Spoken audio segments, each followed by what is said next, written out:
Aula 6, pessoal. Então a gente vai falar algumas aplicações da lei de Biot-Savart que a gente viu na última aula. Então, lembrando, a última aula a gente já fez meio que uma aplicação, a gente calculou o campo magnético gerado por um fio de corrente, um fio reto e infinito, né, μ0i sobre 2πr na direção z chapéu, ou na direção θ chapéu, se quiser um pouco mais genérico. Já que um fio de corrente gera um campo elétrico, e eu sei que se eu colocar um fio de corrente numa região de campo magnético, vai ter uma força em cima desse fio. Então, se eu tiver dois fios de corrente, vai haver uma força entre eles. E aí, essa é a nossa primeira aplicação, é isso que a gente vai calcular aqui agora. Então, eu vou chamar de fio 1 e fio 2, né? Corrente 1 e corrente 2. Eu vou dizer que a distância, a separação entre eles é R, né? Então, são dois fios retos paralelos com uma distância R, pode chamar de D maiúsculo, qualquer coisa aqui, tá? E aí eu vou pegar a força sobre um elemento de corrente, né, um elemento de pedaço de fio DL1, do fio 1. Para eu calcular essa força, eu vou pegar o campo do fio 2, né, porque o campo gerado por um elemento de corrente, ou um elemento de carga, não vai fazer força sobre ele mesmo. Né? Então o fio gera campo magnético, mas esse campo magnético não vai fazer força sobre o próprio fio que o gerou. Então eu vou pegar o campo gerado pelo fio 2 e calcular a força que esse campo, né? Então lembrando aquela ideia de campo, né? O elemento de carga ou de corrente vai interagir com o campo. Então o fio 2 vai gerar um campo magnético, o fio 1 vai interagir com esse campo. E o contrário também ocorre, tá certo? Então o fio 1 vai gerar um campo magnético e o fio 2 vai interagir com esse outro campo. Então os dois fios vão sofrer uma força. A gente vai calcular então aqui a força sobre o fio 1. O campo gerado pelo fio 2 é esse campo que a gente já calculou, μ0i sobre 2πr. E como eles estão paralelos aqui, apesar de esse campo variar com a distância, mas a distância é a mesma para todos os elementos de corrente do fio 1. Então o campo vai ser meio que constante. Meio que não, vai ser constante ao longo do fio 1, que é o que interessa para a gente. Então, para eu calcular essa força, lembra lá de trás, né?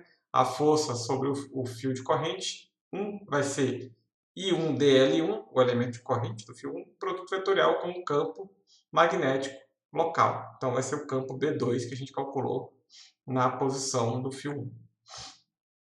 Esse ΔL, né, como o campo, desculpa, é constante, né, então o DL eu posso substituir por um ΔL, então vai ser um ΔL na direção X chapéu. Então estou pegando aqui as coordenadas X na horizontal para a direita, Y na vertical para cima, e aí se a gente faz X vetor Y, dá o Z saindo, né? Então o B2 está na direção Z, como eu coloquei ali. Então a força sobre o fio 1 vai ser I1, né, corrente 1, ΔL, né, o ΔL do fio 1, vezes o campo B2. E aí eu já coloquei, né, o X do ΔL, produto vetorial com o Z. Isso vai dar menos Y e 1 ΔL B2. Então, eu posso calcular o que a gente chama de força por unidade de comprimento, né? Eu vou passar o ΔL dividindo, e no lugar do B2 eu vou substituir a expressão em função da corrente 2. E aí a força vai ficar, né, menos μ0 I1 e 2 sobre 2πr na direção Y chapéu. O que isso diz pra gente? Se eu pegar o produto I1 e 2 e ele for positivo, ou seja, se as duas correntes estão indo para o mesmo lado, né, tanto faz qual lado, tanto para a direita, né, a favor do X chapéu ou contra o X chapéu, se as duas correntes estiverem indo para o mesmo lado, eu vou ter uma atração. O que é essa atração? Então a força que a gente calculou sobre o fio 1, ela vai estar para baixo, né, está na direção menos Y, e aí vocês podem fazer como exercício, faz o contrário, pega o campo B1 e calcula a força sobre o fio 2 e vocês vão ver que dá para cima. Então os dois fios eles estão sendo puxados um em direção ao outro. Se o produto for negativo, ou seja, uma corrente está indo para um lado, a outra corrente está indo para o outro lado, eu vou ter repulsão, certo? Né? Então, se for menor que zero, essa força aqui, né, esse produto é menor que zero, com esse menos vai dar na direção mais Y chapéu, então o fio 1 é empurrado para cima e vocês podem fazer rapidinho, o fio 2 vai ser empurrado para baixo. Então, se as correntes são paralelas, vai haver uma atração entre os fios, se elas forem antiparalelas, vai ter uma repulsão entre os fios.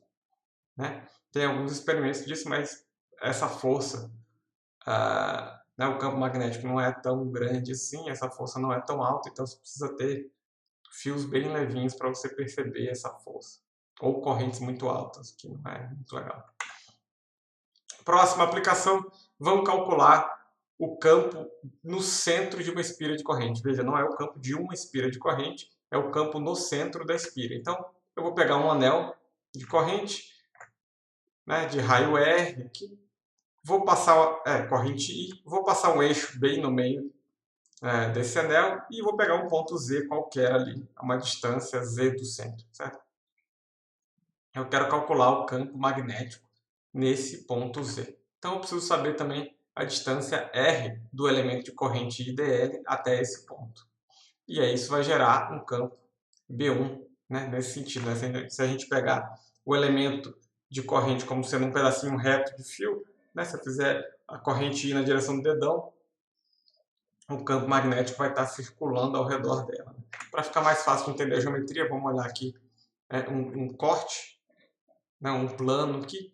Então eu peguei dois elementos, a corrente saindo aqui, né? Então é essa corrente e aqui, está saindo do plano, então essa outra corrente vai estar entrando no plano. Então, o raio R eu chamei de R e R', as duas distâncias. Eu peguei dois pontos diametralmente opostos. Né? O ângulo θ vai ser o mesmo para os dois elementos de corrente. E aí o campo gerado pelo R', né? Então vai estar a corrente saindo aqui, eu vou ter um elemento dB nessa direção, ou seja, circulando ao redor da corrente I. E aí a mesma coisa para o outro, ele vai estar entrando, o campo vai estar circulando agora no outro sentido, certo? Então no ponto Z eu vou ter para esses dois elementos de corrente essa contribuição aqui. E aí a gente já viu essa geometria, eu vou passar um pouco rápido, porque a gente já viu isso no caso em outros casos. Mas o que a gente vê é quando eu decompor esses dois vetores dB e dB', a gente vai ver que as componentes verticais deles vão se somar construtivamente, ou seja, vai dar dois vetores na mesma direção e sentido, e a componente horizontal, ou seja, a componente paralela ao plano da espira, vai se anular, né? Vão ter mesmo módulo, mesma direção, porém em sentidos opostos. Então a gente só precisa calcular essa componente vertical. Né? Então o elemento lei de Biot-Savart direto, né? O elemento de campo é μ0i sobre 4π, dl vetor r sobre r ao quadrado. Eu já sei pela simetria, por essa argumentação que eu falei, que o campo vai depender só da distância z e vai estar na direção z chapéu. Ou seja, a direção para cima aqui no caso, z chapéu. Tá? Então a gente vai integrar só a componente z, já que a outra já sei que quando eu somar vai se anular. Então, fazendo o produto vetorial, módulo de um vezes o módulo do outro, R chapéu tem módulo 1, seno do ângulo entre eles é 90 graus. E aí eu coloquei o cosseno de θ aqui para fazer a projeção na vertical. Então veja, eu tenho esse ângulo entre o dB' e o dBz, é um ângulo oposto pelo vértice ao ângulo θ. Então esses ângulos são todo θ, basta multiplicar pelo cosseno de θ para fazer a projeção. Então vai ficar μ0i sobre 4π dl sobre r ao quadrado cosseno de θ. E aí eu tenho que integrar isso para calcular o campo. Então o campo na direção z vai ser integrado essa expressão no anel. Mas notem que tanto o ângulo θ quanto essa distância r é constante para qualquer um dos pontos do anel. Então quando eu fizer essa integral, isso aqui tudo sai da integral, eu vou ficar só com a integral de dl. A integral de dl no anel nada mais é que o perímetro. Então vai ficar um 2πr ali. Está resolvido o problema, basta eu escrever agora a minha solução em termos dos dados do problema, ou seja, em termos do Rzão e do Z. Então, cosseno de θ vai ser Z sobre R, e o R é raiz de Z ao quadrado mais R ao quadrado. Quando eu substituo isso na expressão, eu vou ficar com o campo magnético dado por isso daqui. Ok? E aí a gente pode fazer mais uma coisinha, que é pegar um limite quando Z é muito maior que R, ou seja, para pontos ao longo do eixo da espira, mas que estão muito longe da espira. E aí quando você faz isso, eu chego numa expressão que é μ0i sobre 2, R ao quadrado sobre Z ao cubo, ou seja, cai com 1 sobre a distância ao cubo, então cai como o campo de um dipolo. Então a gente vê aqui que a espira se comporta como se fosse um dipolo magnético, um anel de corrente se comporta como se fosse um dipolo magnético. Então não esqueçam de verificar lá no Moodle a atividade para contabilizar a presença e até a próxima.